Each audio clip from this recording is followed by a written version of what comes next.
วัดป่าพุทธาชินาวงศารามรุ่งเรืองรองส่องแสงพระธรรมสุดเลิศล้ำผู้ถิ่นธานีผู้คนไกลๆรวมเติมบารมีด้วยศรัทธานำพาชีวีให้ลูกนี้สุขีเรื่อยมา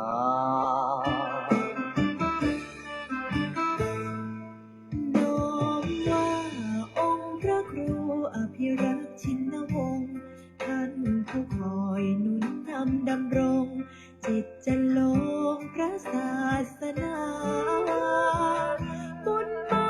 รมีศาสตร์ส่องสีปกป้องภาราสั่งสอนธรรมเหล่าปวงศรัทธาเทศนาพ้นวัฏฏะสงสาร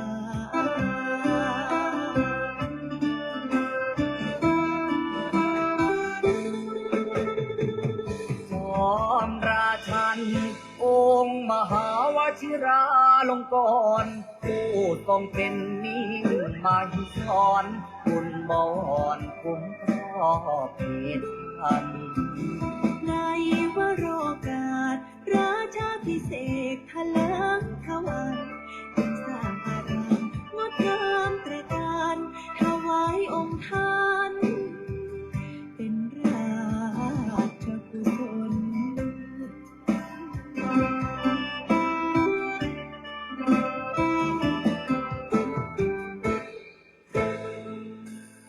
วัดป่าพุทธาชินาวงศารามก้องไกลแส่สองเลือนามทั่วเขตขามต่างไทยยินยนศูนย์รวมจิตใจสุดเลื่อมใสในดวงกมลของศรัทธาเหล่าสาธุชนสุขเลิศล้นบ่มีใดปาน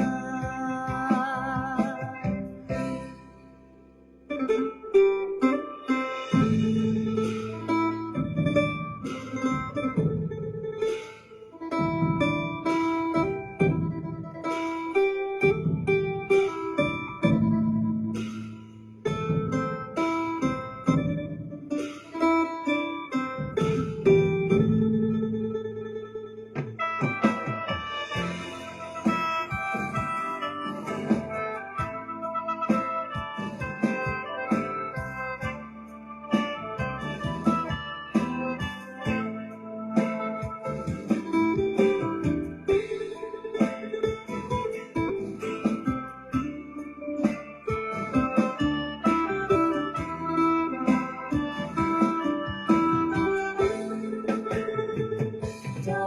มราชันองค์มหาวชิราลงกรณ์ผู้ทรงเป็นนิ่งมาหิสอนคุณบอนคุ้มครอบเหตุพันในวโรกาสราชาพิเศษกทะเลิงทวันจึงสร้างอารามงดงามตระการถวายองค์ท่านเป็นราชกุศล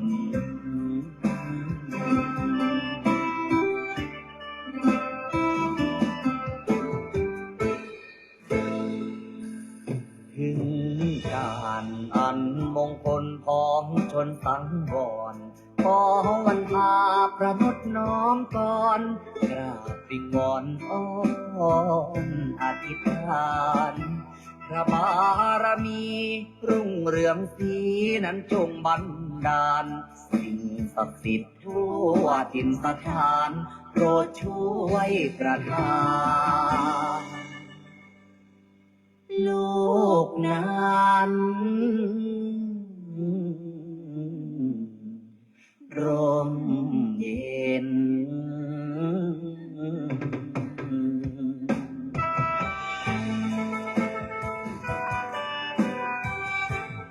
ขอความนอบน้อมในพระรัตนตรัยอันมีคุณพระพุทธคุณพระธรรมคุณพระสงฆ์ขอถวายความอาลัยในหลวงพ่อเจ้าประคุณสมเด็จพระพุทธชินวงศ์องค์อดีตเจ้าวาดวัดพิชยญาติการาม ขอโอกาสและถวายความเคารพในพระมหาเถรานุเถระ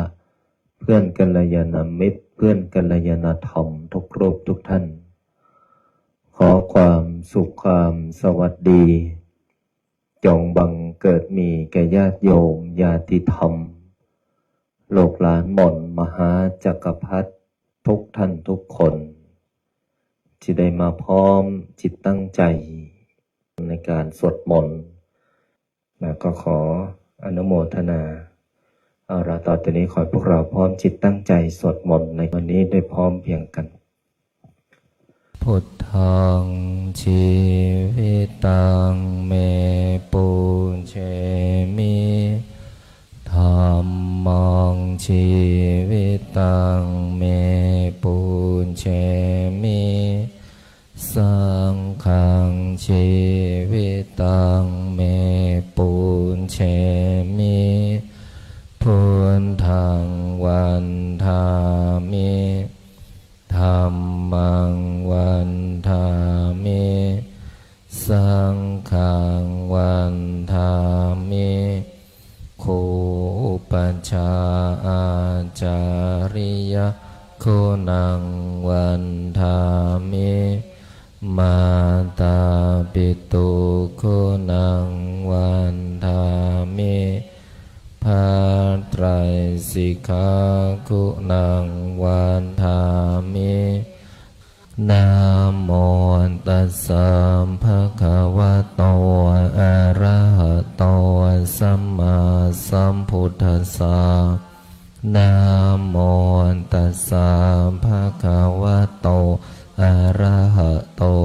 สัมมาสัมพุทธัสสะนะโมตัสสะภะคะวะโตอะระหะโตสัมมาสัมพุทธัสสะพุทธังสรณังคัจฉามิธัมมังสรณังคัจฉามิสังฆังสรณังคัจฉามิทุติยมปิพุทธังสรณังคัจฉามิทุติยมปิธัมมังสรณังคัจฉามิทุติยมปิสังฆังสรณังคัจฉามิตติยมปิพุทธังสรณังคัจฉามิตติยมปิธัมมังสรณังคัจฉามิตติยมปิสังฆังสรณังคัจฉามิปานาติปาตาเวรมณีสิกขาปะทังสมาธิยามิอาทินนาทานาเวรมณีสิกขาปะทังสมาธิยามิกาเมสุมิจฉาจาราเว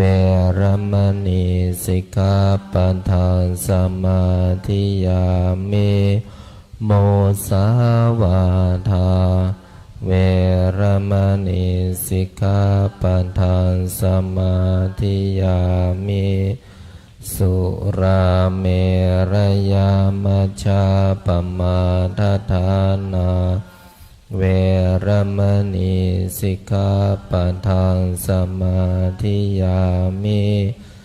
อิ มานิปัญจสิกขาปทานิสมาธิยามิอิมานิปัญจสิกขาปทานิสมาธิยามิอิมานิปัญจสิกขาปทานิสมาธิยามิสีเลนะสุขติงยันติสีเลนะโภคสัมปทาสีเรนะนิพุติงยันติตัสมามิโสทะเยนะโมตัสสะภะคะวะโตอะระหะโตสัมมาสัมพุทธัสสะนะโมตัสสะภะคะวะโตอะระหะโตสัมมาสัมพุทธัสสะนะโมตัสสะภะคะวะโตอะระหะโตสัมมาสัมพุทธัสสะ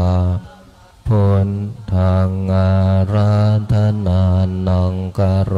มิธัมมังอาราธนานังกโรมิสังฆังอาราธนานังกโรมินะโมโพธิสัตโตอาคันติมายาอิติภควานะโมโพธิสัตโตอาคันติมายาอิติภควานะโมโพธิสัตโตอาคันติมายาอิติภควานะโมโพธิสัตโตพรหมปัญโยนะโมโพธิสัตโตพรหมปัญโยนะโมโพธิสัตโตพรหมปัญโยโยโทโสโมหะจิตเตนาพุทธสมิงปาปะกะโตมายากามะธเมกะตังโทสังสัพพะปะปังวินาสันโตโยโทโสโมหะจิตเตนาธัมมะสมิงปาปะกะโตมายากามะธเมกะตังโทสังสัพพะปะปังวินาสันโตโยโทโสโมหะจิตเตคัสสมิงปาปะกะโตมายากามะธเมกะตังโทสังสัพพะปะปังวินาสันโตนะโมตัสสะภะคะวะโตอะระหะโตสัมมาสัมพุทธัสสะนะโมตัสสะภะคะวะโตอะระหะโตสัมมาสัมพุทธัสสะนะโมตัสสะภะคะวะโตอะระหะโตสัมมาสัมพุทธัสสะนะโมพุทธายะพระพุทธไตรรัตนญาณมณีโนภาลันสิสหัสสะสุธรรมาพุทโธธรรมโมสังโฆยะถาพุทโมนาพุทธบูชาธรรมบูชาสังฆบูชาอาคิทานังวารังคันทังสิวารินจมหาเถลังอาหังวันทามิทุระโตอาหังวันทามิธาตุโยอาหังวันทามิสัพพะโตพุทธานธรรมสังฆปูญเชมินะโมพุทธายะพระพุทธไตรรัตนญาณมณีโนภารัน สิสหัสสะสุธรรมาพุทโธธัมโมสังโฆยานถาพุทโมนา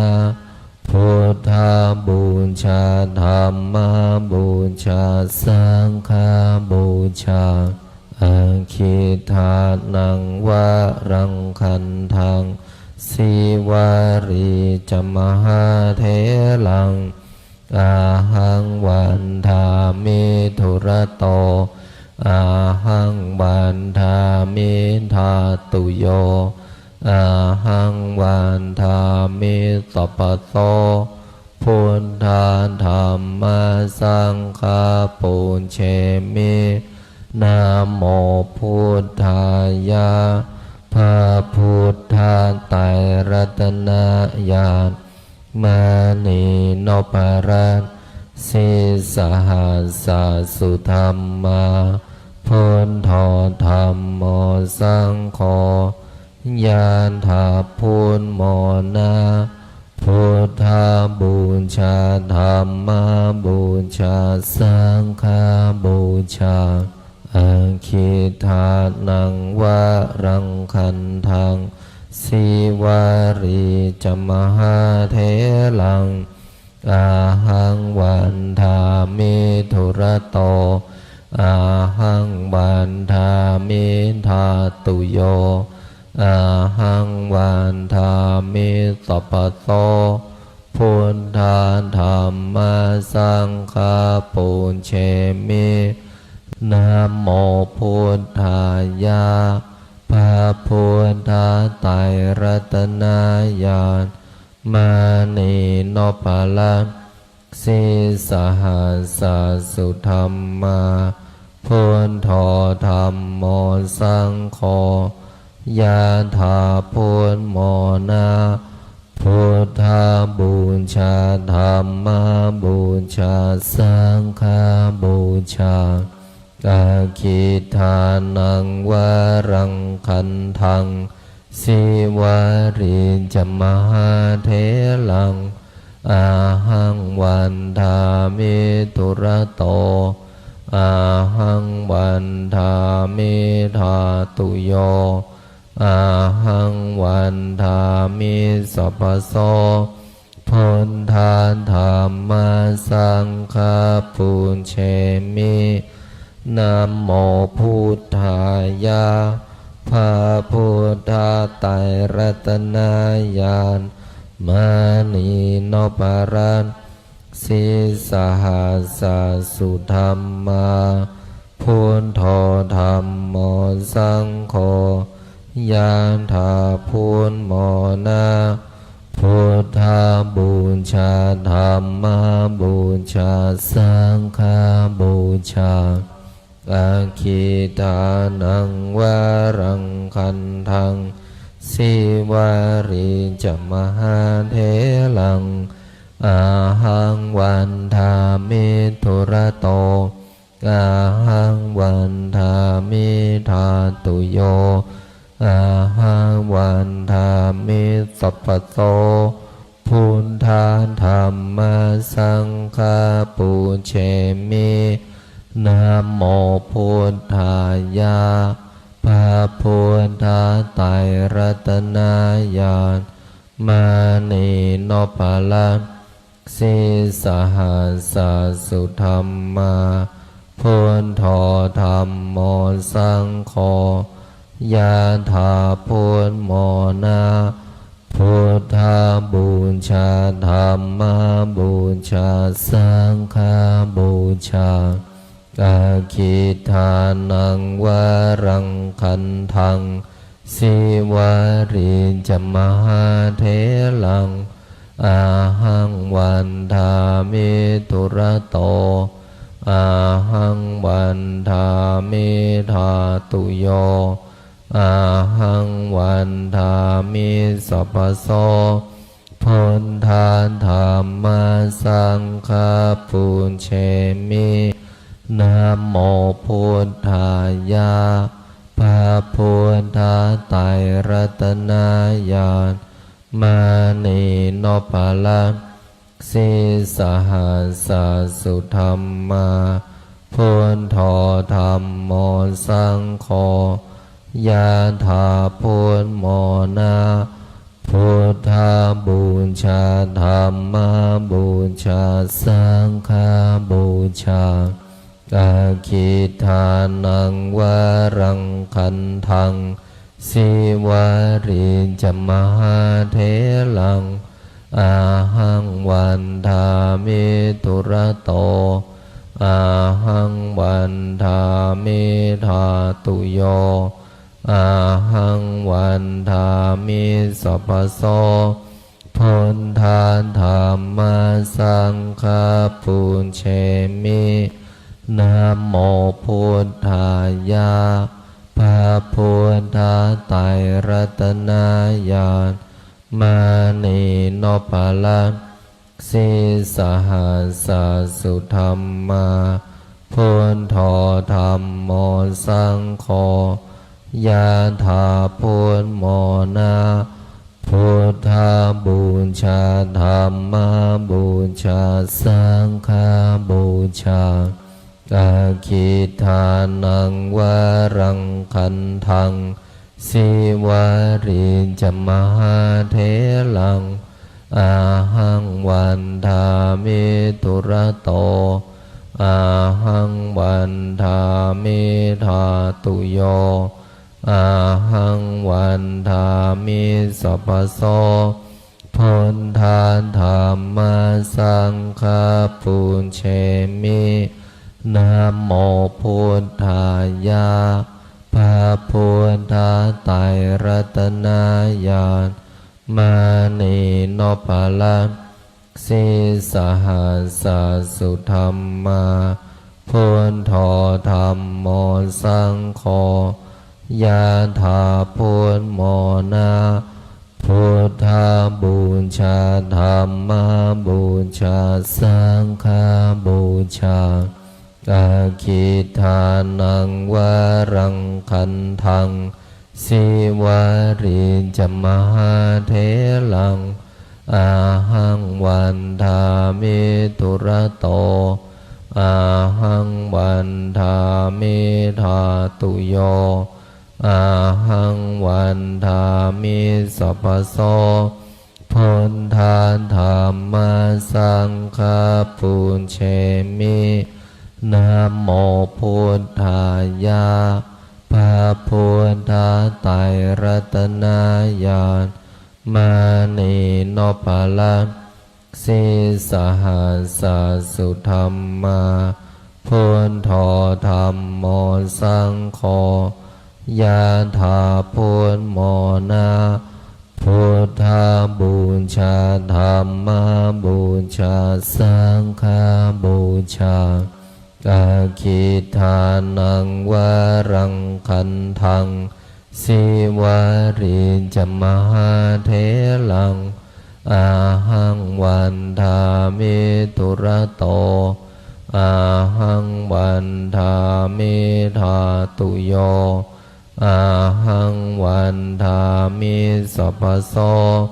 พุทธาธัมมาสังฆาปุญเชมินะโมพุทธายะพระพุทธไตรรัตนญาณมานีโนภลังสิสหัสสุธรรมาพุทโธธัมโมสังโฆยะถาพุทโมนา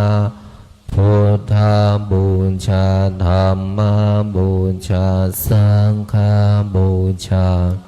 อาคิทานังวารังคันทังสิวาริจมหาเถลังอาหังวันทามิตุระโตอาหังวันทามิธาตุโยอาหังวันทามิสัพพโสพุทธาธัมมาสังฆาปุญเชมินะโมพุทธายะพระพุทธไตรรัตนญาณมานีโนภลัง สิสหัสสุธรรมาพุทโธธัมโมสังโฆยะถาพุทโมนะพุทธบูชาธัมมบูชาสังฆบูชาอาคิทานังวรังคันทังสิวาริจมหาเถลังอาหังวันทามิตุระโตอาหังวันทามิธาตุโยอาหังวันทามิสัพพโสพุทธาธัมมาสังฆปุญเชมินะโมพุทธายะพระพุทธไตรรัตนญาณมานีโนภลังสิสหัสสุธรรมาพุทโธธัมโมสังโฆยะถาพุทโมนะพุทธบูชาธัมมบูชาสังฆบูชาอาคิทานังวรังคันทังสิวาริจมหาเถลังอาหังวันทามิตุระโตอาหังวันทามิธาตุโยอาหังวันทามิสัพพโส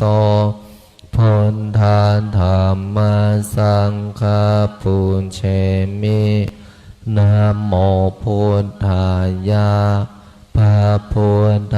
ไตรรัตนญาณมานีโนภลังสิสหัสสุธรรมาพุทโธธัมโมสังโฆยะถาพุทโมนะพุทธบูชาธัมมบูชาสังฆบูชาอาคิทานังวรังคันทังสิวาริจมหาเถลังอาหังวันทามิตุระโตอาหังวันทามิธาตุโยอาหังวันทามิสัพพโสพุทธาธัมมาสังฆปุญเชมินะโมพุทธายะพระพุทธไตรรัตนญาณมานีโนภลังสิสหัสสุธรรมาพุทโธธัมโมสังโฆยะถาพุทโมนะพุทธบูชาธัมมบูชาสังฆบูชาอาคิทานังวรังคันทังสิวาริจมหาเถลังอาหังวันทามิตุระโตอาหังวันทามิธาตุโยอาหังวันทามิสัพพโสพุทธาธัมมาสังฆปุญเชมินะโมพุทธายะพระพุทธไตรรัตนญาณมานีโนภลังสิสหัสสุธรรมาพุทโธธัมโมสังโฆยะถาพุทโมนะพุทธบูชาธัมมบูชาสังฆบูชาอาคิทานังวรังคันทัง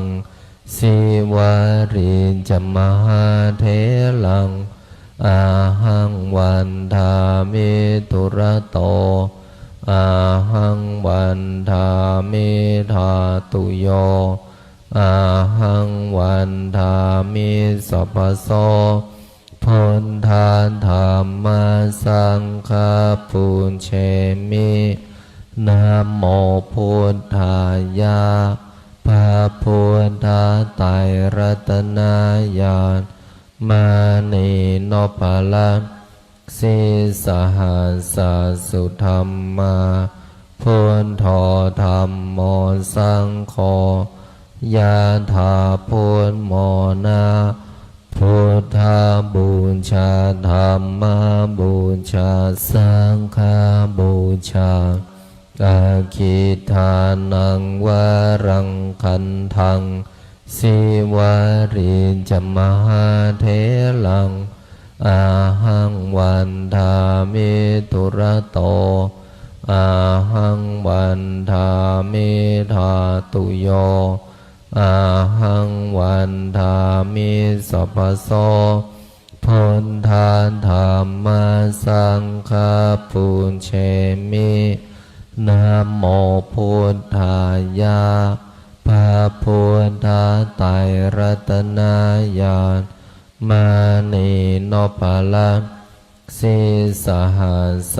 สุธรรมาพุทโธธัมโมสังโฆยะถาพุทโมนาพุทธาบูชาธัมมาบูชาสังฆาบูชาอาคิทานังวารังคันทังสิวาริจมหาเถลังอาหังวันทามิตุระโต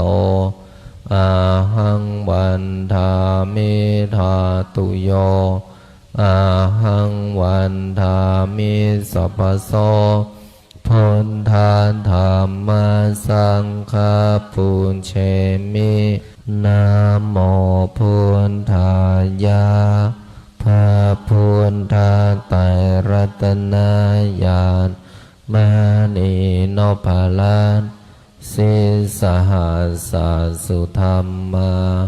พุทโธธัมโมสังโฆยะถาพุทโมนาพุทธาบูชาธัมมาบูชาสังฆาบูชาอาคิทานังวารังคันทังสิวาริจมหาเถลังอาหังวันทามิตุระโตอาหังวันทามิธาตุโยอาหังวันทามิสัพพโสพุทธาธัมมาสังฆาปุญเชมินะโมพุทธายะพระพุทธไตรรัตนญาณมานีโนปารันสิสหัสสุธรรมาพุทโธธัมโมสังโฆยะถาพุทโมนาพุทธาบูชาธัมมาบูชาสังฆาบูชาอาคิทานังวารังคันทังสิวาริจมหาเถลังอาหังวันทามิตุระโตอาหังวันทามิธาตุโยอาหังวันทามิสัพพโสพุทธาธัมมาสังฆาปุญเชมินะโมพุทธายะพระพุทธไตรรัตนญาณมานีโนปารันสิสหัสสุธรรมาพุทโธธัมโมสังโฆยะถาพุทโมนาพุทธาบูชาธัมมาบูชาสังฆาบูชาอาคิทานังวารังคันทังสิวาริจมหาเถลังอาหังวันทามิตุระโตอาหังวันทามิธาตุโยอาหังวันทามิสัพพโสพุทธาธัมมาสังฆาปุญเชมินะโมพุทธายะพระพุทธไตรรัตนญาณมานีโนภาลังส สิสหัสสุธรรมาพุทโธธัมโมสังโฆยะถาพุทโมนาพุทธาบูชาธัมมาบูชาสังฆาบูชา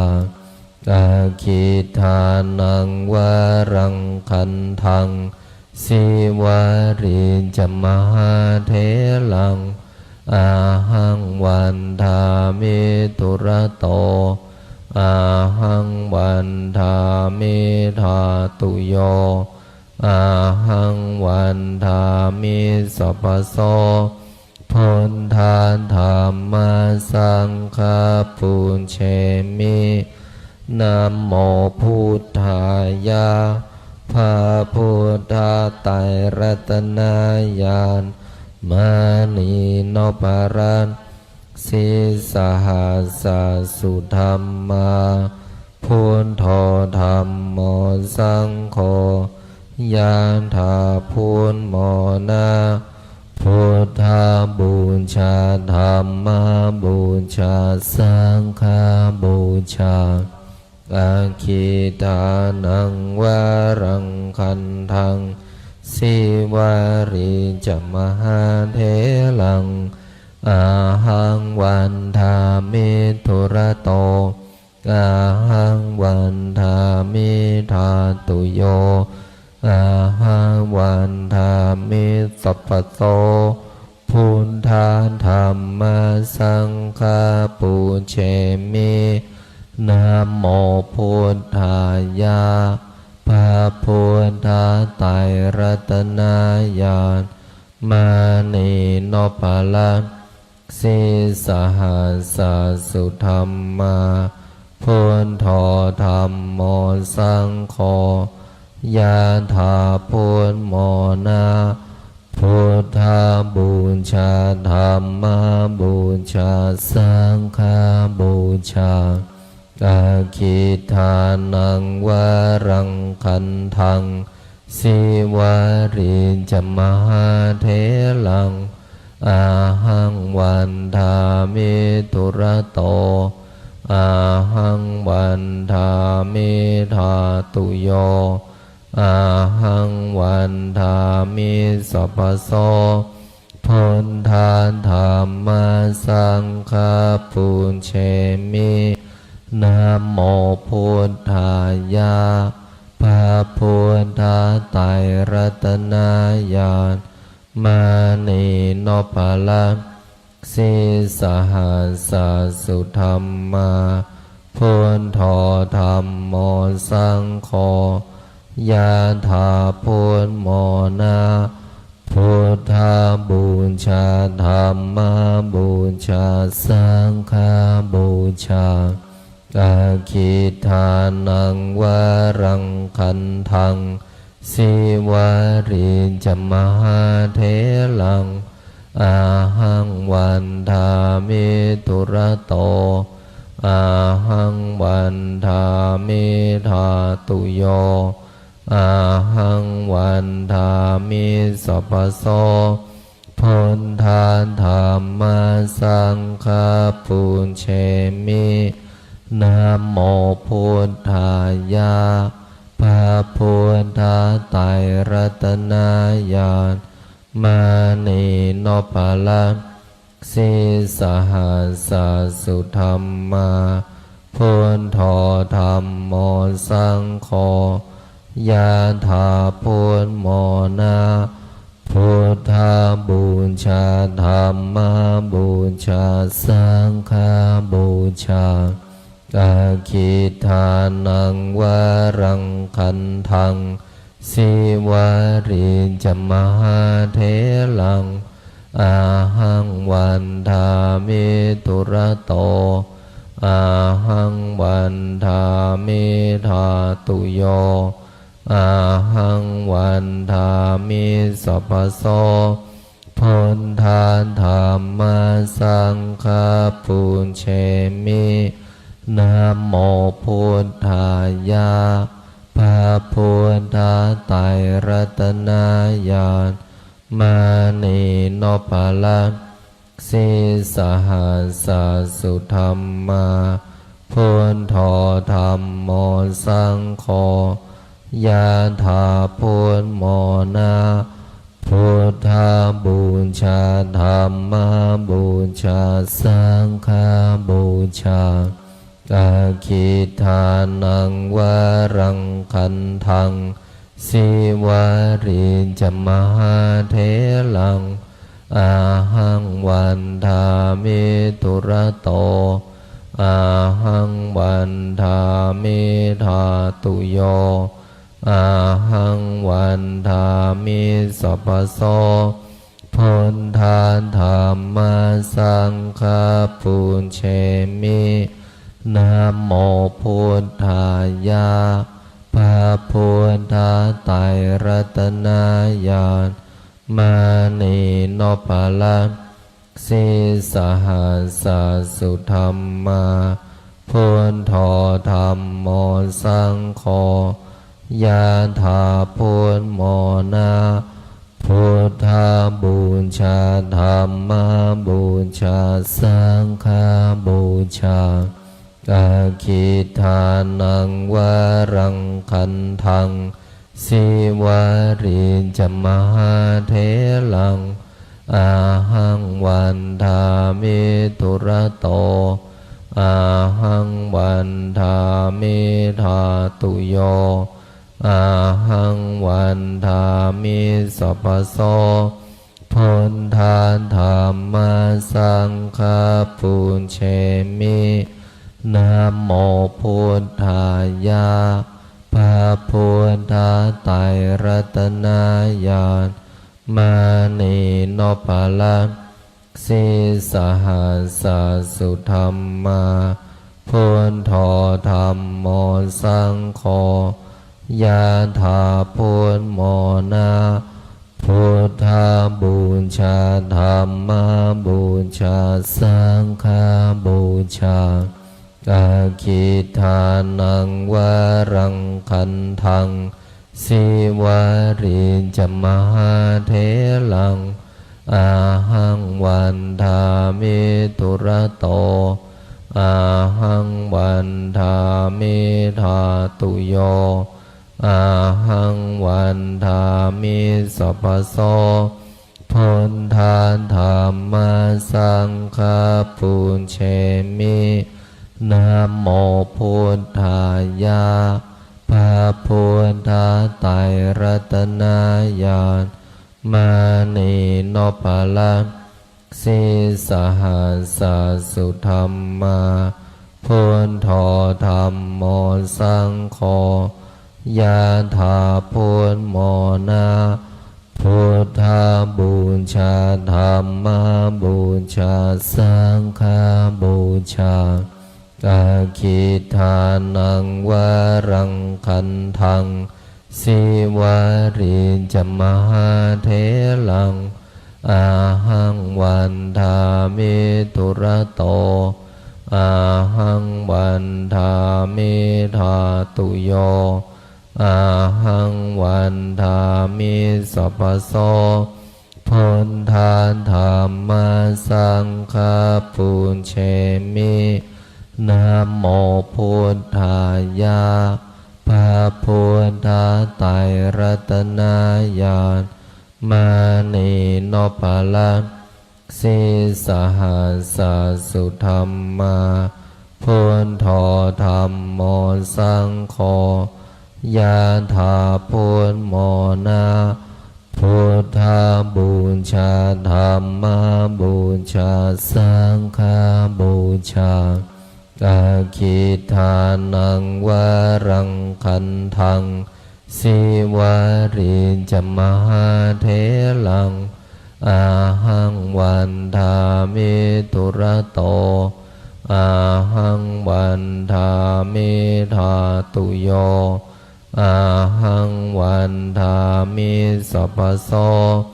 พุทธาธัมมาสังฆปุญเชมินะโมพุทธายะ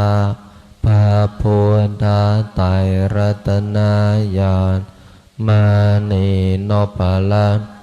สิสหัสสุธรรมาพุทโธธัมโมสังโฆยะถาพุทโมนะพุทธบูชาธัมมบูชาสังฆบูชาอาคิทานังวรังคันทังสิวาริจมหาเถลัง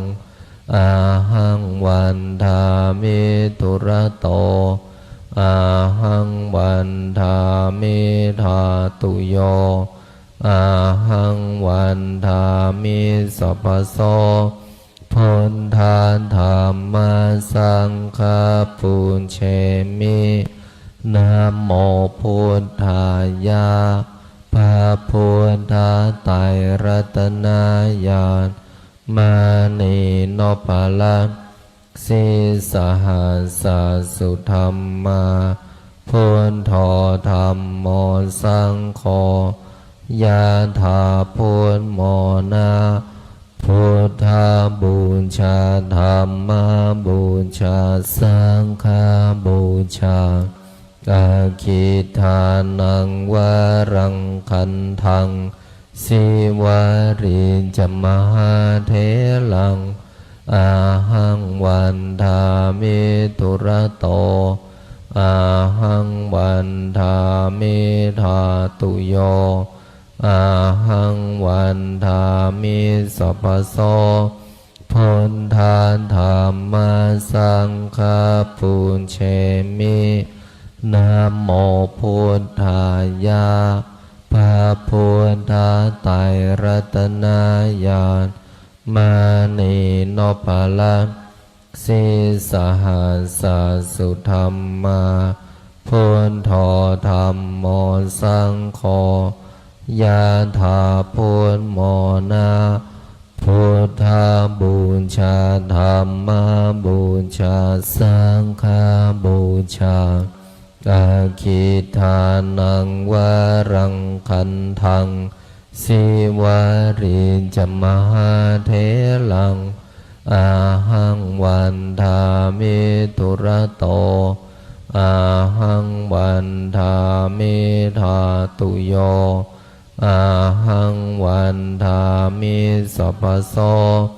พุทธาธัมมาสังฆาปุญเชมินะโมพุทธายะ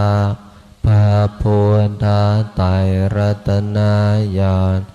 มานีโนปะละสิสหัสสุธรรมาพุทโธธัมโมสังโฆยะถาพุทโมนะพุทธบูชาธัมมบูชาสังฆบูชาอาคิทานังวรังคันทังสิวาริจมหาเถลังอาหังวันทามิตุระโตอาหังวันทามิธาตุโยอาหังวันทามิสัพพโสพุทธาธัมมาสังฆาปุญเชมินะโมพุทธายะพระพุทธไตรรัตนญาณมานีโนปะละสิสหัสสุธรรมาพุทโธธัมโมสังโฆยะถาพุทโมนะพุทธบูชาธัมมบูชาสังฆบูชาอาคิทานังวรังคันทังสิวาริจมหาเถลังอาหังวันทามิตุระโตอาหังวันทามิธาตุโยอาหังวันทามิสัพพโสพุทธาธัมมาสังฆาปุญเชมินะโมพุทธายะพระพุทธไตรรัตนญาณมานีโนปะละสิ สิสหัสสะสุธรรมาพุทโธธรรมโมสังโฆยะถาพุทโมนาพุทธาบูชาธรรมบูชาสังฆบูชาอาคิทานังวารังคันทังสิวารินจมหาเทลังอาหังวันทามิทุระโตอาหังวันทามิธาตุโยอาหังวันทามิสัพพะโตพุทธานธรรมสังฆปูญเชมินะโมพุทธายะพระพุทธไตรรัตนญาณมานีโนปรัตสิสหัสสะสุธรรมาพุทโธธรรมโมสังโฆยะถาพุทโมนาพุทธาบูชาธรรมบูชาสังฆบูชาอาคิทานังวารังคันทังสิวาริจมหาเทลังอาหังวันทามิทุระโตอาหังวันทามิธาตุโยอาหังวันทามิสัพพะโตพุทธานธรรมสังฆปูญเชมินะโมพุทธายะพระพุทธไตรรัตนญาณมานีโนปรัตสิสหัสสะสุธรรมาพุทโธธรรมโมสังโฆยะถาพุทโมนาพุทธาบูชาธรรมบูชาสังฆบูชาอาคิทานังวารังคันทังสิวาริจมหาเทลังอาหังวันทามิทุระโตอาหังวันทามิธาตุโยอาหังวันทามิสัพพะโตพุทธานธรรมสังฆปูญเชมินะโมพุทธายะพระพุทธไตรรัตนญาณมานีโนปรัตสิสหัสสะสุธรรมาพุทโธธรรมโมสังโฆยะถาพุทโมนาพุทธาบูชาธรรม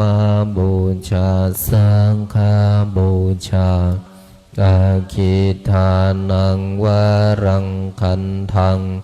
สิวาริจมหาเทลังอาหังวันทามิทุระโต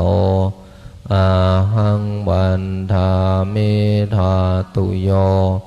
อาหังวันทามิสัพพะโตพุทธานธรรมสังฆปูญเชมินะโมพุทธายะพระพุทธไตรรัตนญาณมานีโนปรัตสิสหัสสะสุธรรมาพุทโธธรรมโมสังโฆ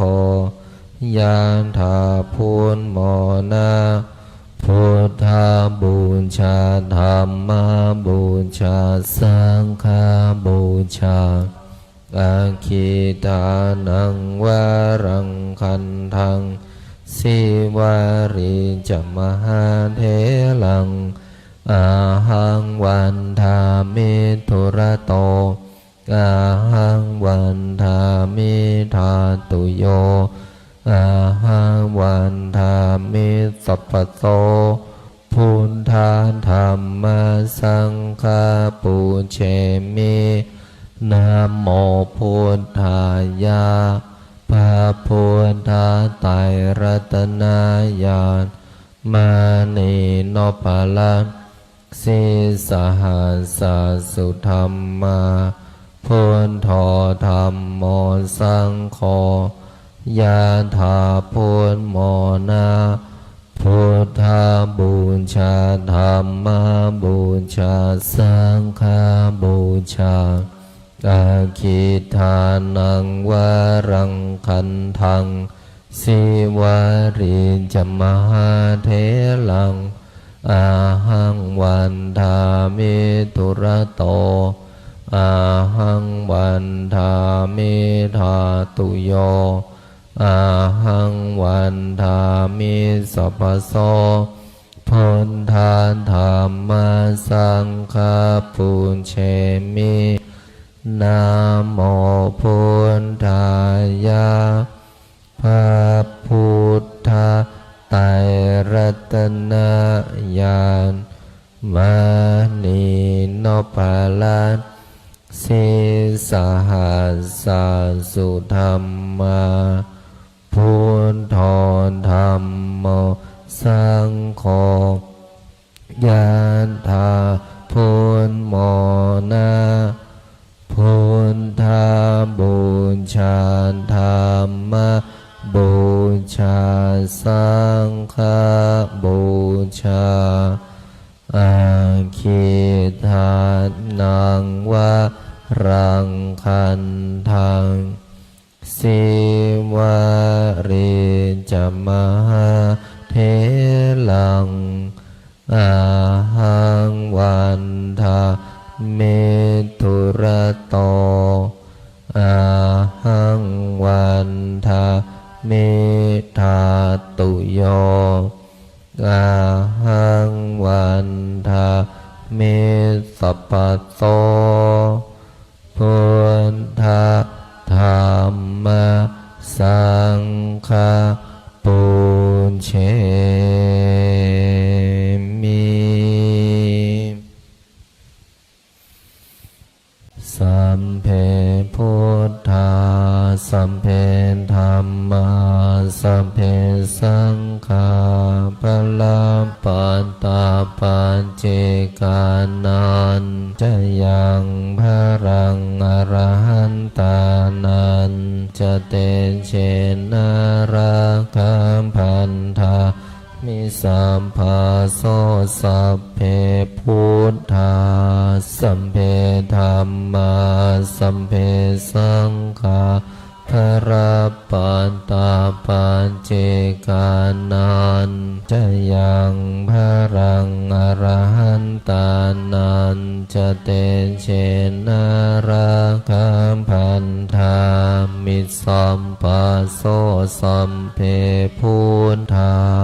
สัมเพธัมมาสัมเพสังฆาปะลาปันตาปัญเจกานันจะยังพรังอรหันตานันจะเตเชนาราคัมพันธามิสัมภาโสพุทธังอธิฐามิธัมมังอธิฐามิสั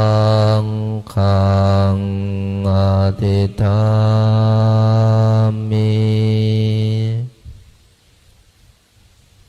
ขออำนาจบุญกุศลที่เกิดจากการสวดมนต์บทมหาจักรพรรดิบุญใดกุศลใดที่สำเร็จแล้วจงประสิทธิประทานพรให้ลูกหลานมนต์มหาจักรพรรดิทุกท่านทุกคน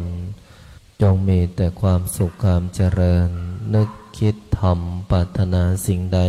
ขอให้สิ่งนั้นพันสำเร็จสมความปรารถนาทุกประการ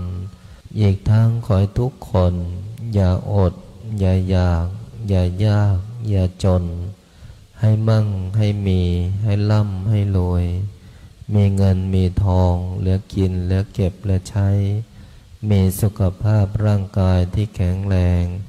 มีอายุขัยที่ยืนยาวถึง100 ปีทุกท่านทุกคนเทิน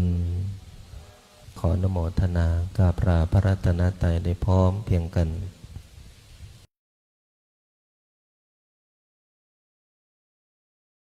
อะระหังสัมมาสัมพุทโธภะคะวาพุทธังภะคะวันตังอะภิวาเทมิสวากขาโตภะคะวะตะธัมโมธัมมังนามัสสามิสุปฏิปันโนภะคะวะโตสาวกสังโฆสังฆนามา